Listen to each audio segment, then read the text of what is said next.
And we are back in the studio. So today I'm going to be talking to you guys about increasing your close rate. Now, it's all fine and well ranking all of these websites and generating all the leads that I have been teaching you guys. But one thing that is also super important is actually converting those leads into actual paying customers. And these are 6 things that I have learned from the years. By no means I am not a sales expert. I could probably improve upon my skill set. So feel free, if I do miss anything out in this video, feel free to drop them down below. Hey, very quickly, if you are struggling ranking your website on Google, maybe you are an e-commerce store trying to get more sales, or potentially you might even be a local business trying to generate more leads for your company, check the link down below. I have helped businesses rank higher than the Google logo. Okay, that might have been a slight lie, but if you are looking to consistently grow your revenue month on month, check the link down below, fill in the form, see if my team can help you. Right, back to the video. But number one thing that is working very well for me at the minute is double ringing. So what I mean by that is, if you guys do have an iPhone, for example, like I do, what you will typically find is a lot of people actually have their phone in do not disturb mode or in silent mode.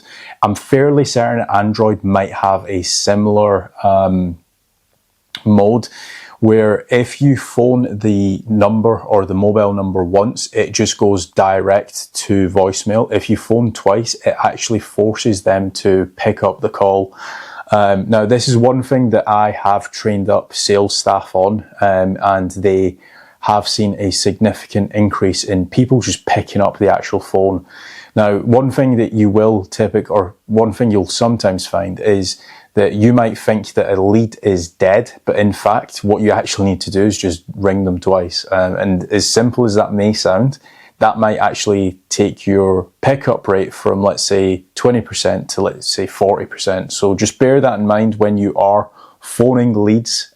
Sometimes actually implement that, phone them twice. Because again, in some cases, they might think that it's more important, so they will more likely to pick up your call.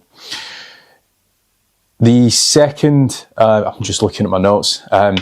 The second way of increasing your close rate is calling at different times. Now, typically speaking, if you have a larger team of sales staff, what they'll do is they will get a lead and they might phone that lead at 2 p.m. on Monday, and that lead doesn't pick up. So what they'll do is they'll re-phone that lead at 2 p.m. on Tuesday.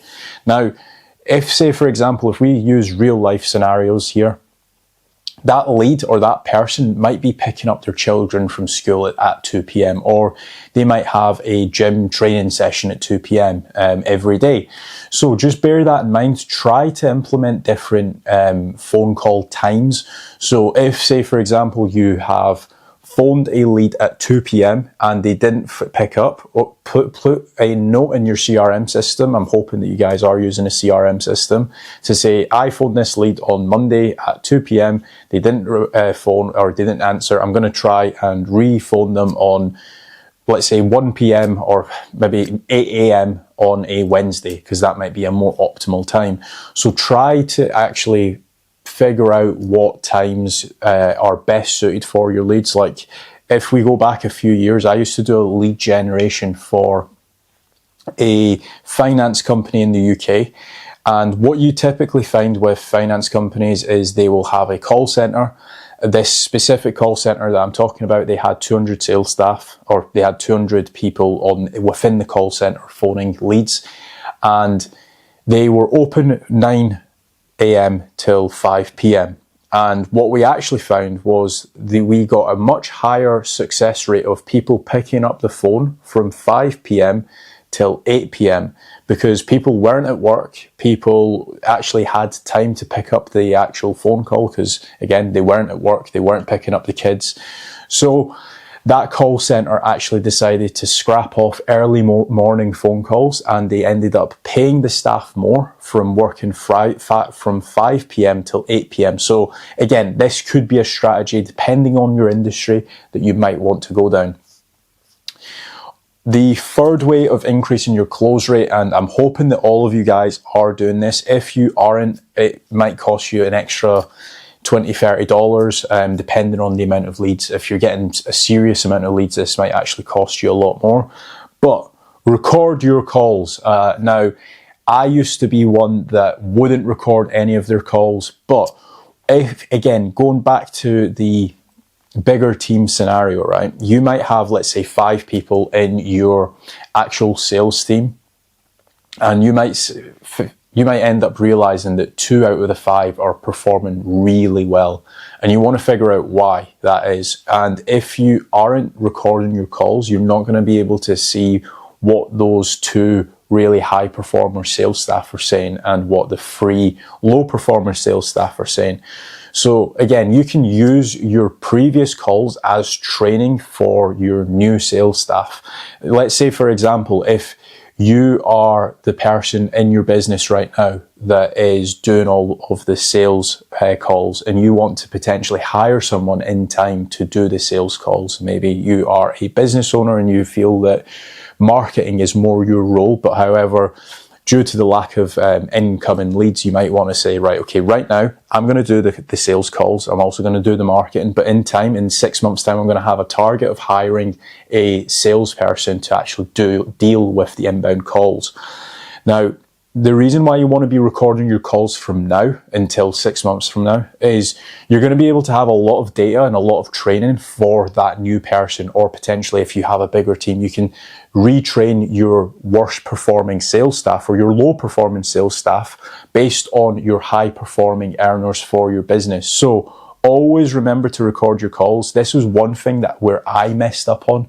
Initially, I never used to record any sales calls. Some sales calls would go very well, others wouldn't go as well, and it was all to do with the wording, the psychology behind the call, potentially even different times of the day. Maybe I'm a little bit more energetic during the evenings, or in the mornings I might not be as energetic. So just record your calls. You will be surprised at the amount of data and the amount of training you will be able to provide just from a few sales calls. It might cost you a little bit more to record your calls, but it's definitely worthwhile doing.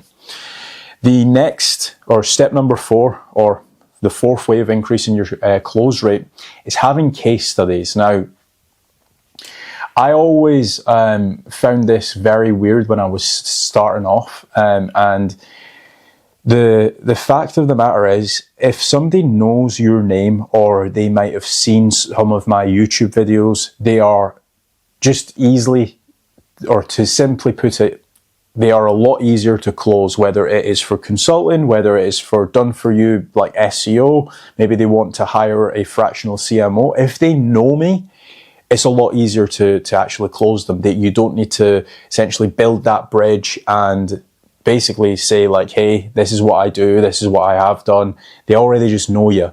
Again, going back to the case studies, if you are able to provide case studies on your website, let's say you are a bathroom remodeling specialist, if you're able to point that person that you are trying to close to your case studies page, or let's say you're an SEO like myself, you can just I can just point anyone to my YouTube channel and say, here's my playlist of case studies, go and check these out and let me know what you think. Once you have the case studies, it's super easy to close people. And again, this was another thing that I personally didn't do enough of. I'm probably pushing a lot more case studies on my YouTube channel. I should also be publishing more case studies on my casualdash.com website.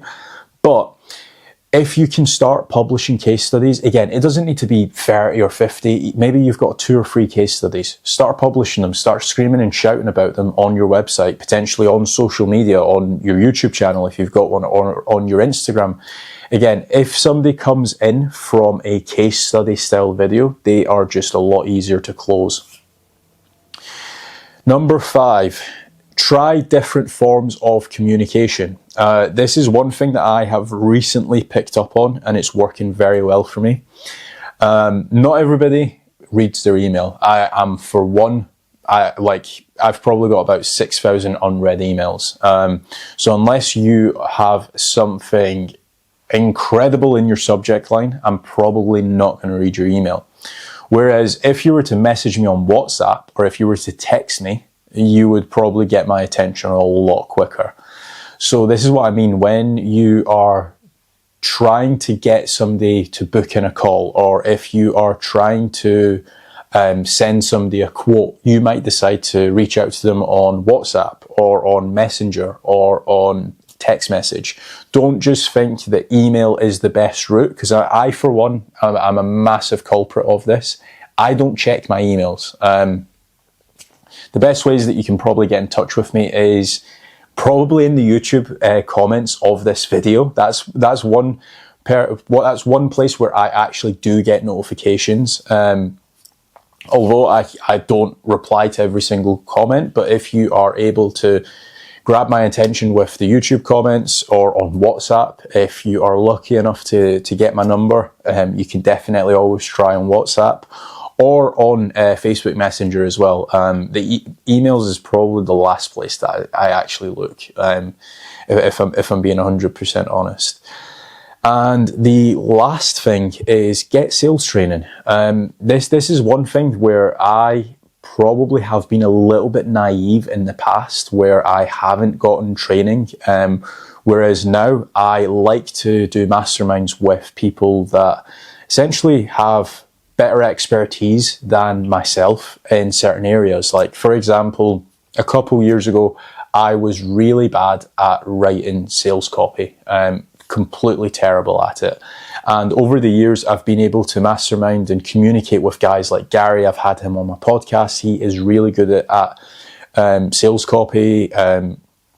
Another big shout out is a guy called Luke, and he again is really good at sales training, or sorry, not sales training, but writing actual sales copy.